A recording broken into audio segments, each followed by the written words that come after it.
off with the fact that the flat tax fails to simplify the tax code.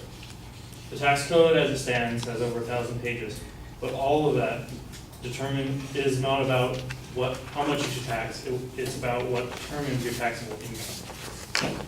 According to Alan Blinder of the Wall Street Journal, the truth is that 100% of the complexity inheres in the definition of taxable income, which takes up millions of words in the tax laws.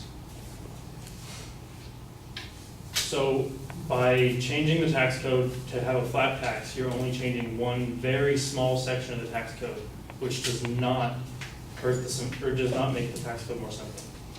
According to Robert McIntyre, the hook that the flat tax they're trying to sell us with is simplification. But there is nothing simple about a single tax rate versus several rates. After all, which is easier, multiplying your taxable income by, say, 21%, or looking up your taxes in a table where the arithmetic is already been done for you? I'd like to move on to my disadvantage point. My first one, that flat tax shifts economic burden from the rich to the poor and middle class. According to Steve Warhol, Steve Warhoff, we concluded this 20% flat tax plan would cut taxes for the richest 1% of taxpayers by over $200,000 on average, and only cut taxes for the next richest 4% by $5,800 on average. But it will also raise taxes for everyone else by thousands of dollars each. This money, while you can argue that money when you're poor means more than when you have money when you're rich, the amount that you lose when you're poor, because it breaks taxes on the rich by such a large amount that the effect is insanely great. The poor have to pay a lot more money for taxes, and that money has greater value. According to Dean Bucher of the U.S. News, the other part of the story is that the flat tax means a large tax out for rich people. Every economist who has experienced flat tax proposals over the years comes to that same conclusion.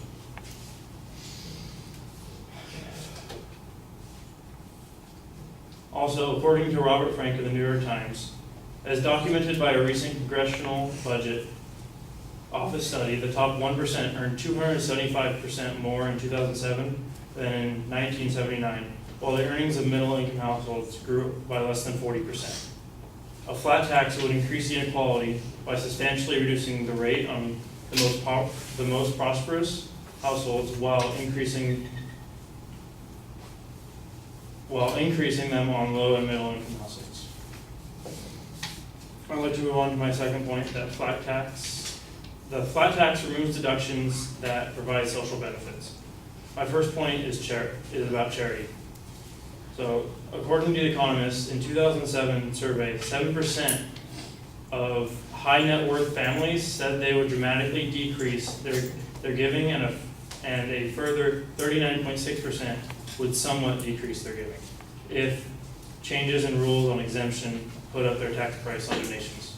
In 2009, these numbers increased to 18.7% and 48.7% respectively.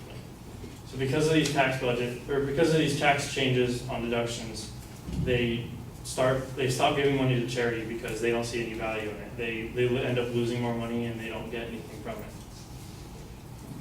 With regards to my opponent's claims about the housing market, the mortgage deductions provided a huge benefit to taxpayers.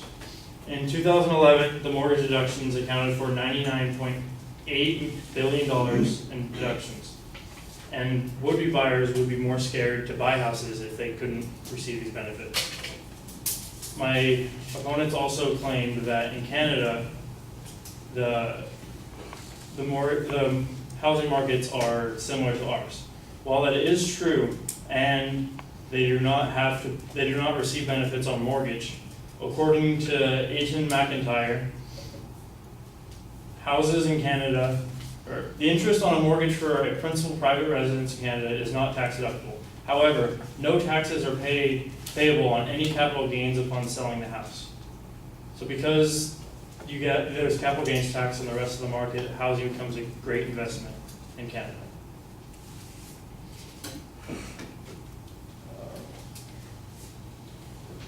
Finally, I'd like to move on to other investments. The other investments include in retirement savings, 401ks, and things you put towards your future, but because sometimes you don't have the money, you need to save money now so you can be better off later. According to Dr. Ulbrich, an economics professor at Clemson University, the first argument against the flat tax is the disruption that would come from trashing the current income tax system in favor of something untested and untrue. It is hard to get people to save for their retirement, but the tax treatment of employee pensions, IRAs, and 401ks has played an important role. Thank you.